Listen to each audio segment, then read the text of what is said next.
No!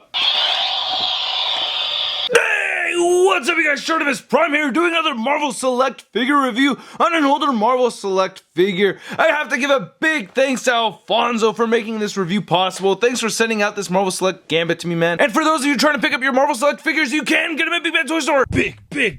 Get your big badass toys at BigBadToyStore.com.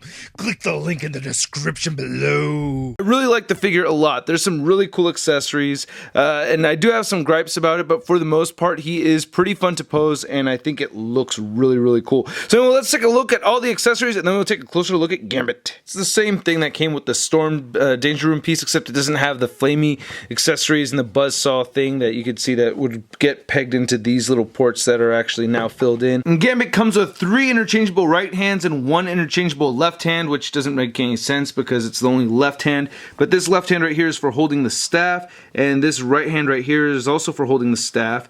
This hand over here is obviously for holding the cards, and then these are his throwing cards hand. And here's the staff that Gambit comes with. It's made out of pretty stiff plastic. It looks pretty good. A little bit of pliability right over there. It has some notches sculpted in there, so that looks pretty nice, and I like the silver paint. Unfortunately, I do feel like it is a little on the short side. Even though the Marvel Legends Gambit is a much smaller figure, his staff is longer than his. Sounds kind of dirty, but you pick a card, any card. I really love these effects. These are fantastic, man. These card holding hands, so you can have Gambit hold it like that. Yeah, that's just so badass. I like how we have the Ace of Spades right there. Ace of Spades.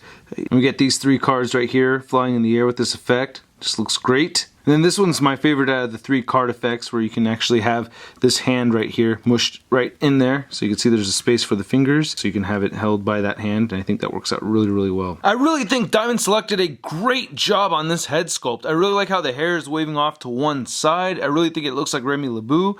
I really like how he has this little, mustache beard kind of unshaven thing going on. The eyes are done perfectly with the red and the black. I think that looks awesome. I like how the eyebrows look. The flesh tone's pretty good.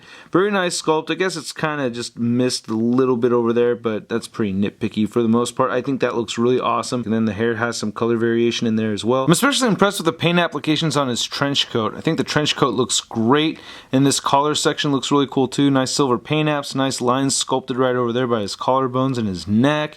Then we have some nice shading right here in the pink areas, then some more silver right there above the waist. I guess the sides of his legs are more like rectangles than squares, and you can still see the muscle definition over there, even through the calves and his feet. Gambit does have pickles at the bottom of his feet, and you can see all those wrinkles and paint details right over there inside the trench coat. I'm looking at the back of the trench coat too. I really love the sculpt and paint on this. I'm very impressed. I really like how it looks. Unfortunately, he cannot look up too much, maybe just a tiny bit, but not much. He can look down a little bit. He can rotate his head side to side, and you do get a little bit of neck pivot. His shoulders can't move all the way down due to the trench coat bunching up around this joint over here, but he can move the shoulders outward, and he can rotate forward. He has a bicep swivel, single jointed elbow, and the wrist moves side to side. They have no hinge on them. He has a diaphragm joint right over here, and that rotates side to side, pivots a little bit, and it crunches forward and back some as well. He has some hip articulation that you can rotate all the way outward, and it's on a wide joint, so if you want to move it forward, you have to rotate the upper thigh swivel. He has a single jointed knee that doesn't quite meet 90 degrees,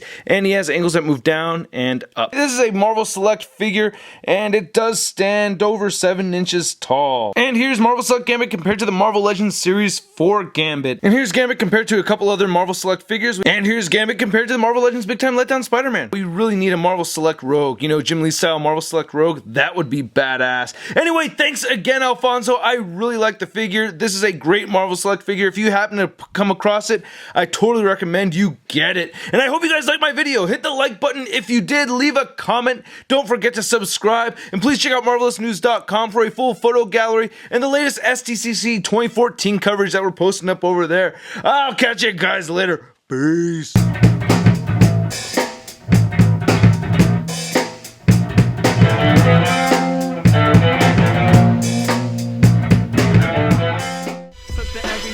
Gave it a spark. Welcome to Articulated Comic Book Art. That's crispy. No, it's actually looking like he just moved.